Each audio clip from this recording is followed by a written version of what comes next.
आज नारळी पौर्णिमा म्हणजे तुम्हाला शुभेच्छा. आणि हिंदूंच्या परंपरेचा सण आहे आणि मोठ्या उत्साहात साजरा करतोय.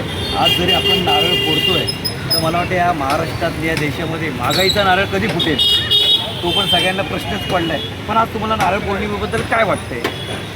नारळ पौर्णिमेबद्दल मला एकच वाटतं की हा आपला कोळी बांधवांचा आणि हिंदू लोकांचा पारंपरिक सण आहे. बरोबर. आणि तो आपणच साजरा केला. म्हणजे हा एक आपण एकमेकाशी अशी नारळ फोडतो त्यातून काय तुझी भावना प्रकट करते म्हणजे ते काय त्या खेळाचं महत्त्व काय?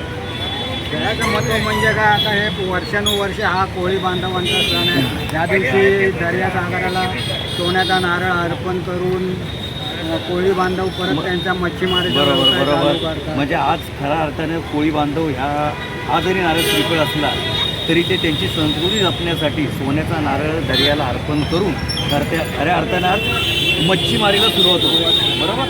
म्हणजे श्रावण संपला की मच्छीमार ताव मारायला मोकळे खवय्ये असं म्हणायला हरकत नाही जर ताजी ताजी मच्छी मिळाली तर.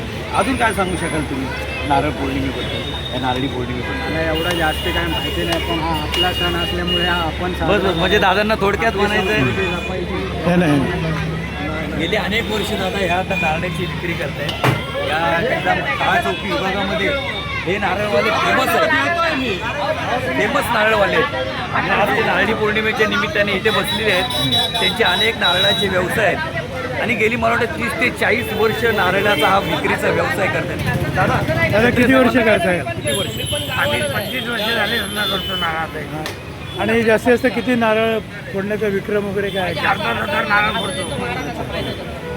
ओके चला आपण बघूया नारळ फोडताना. चला बघा एक गंमत घ्या.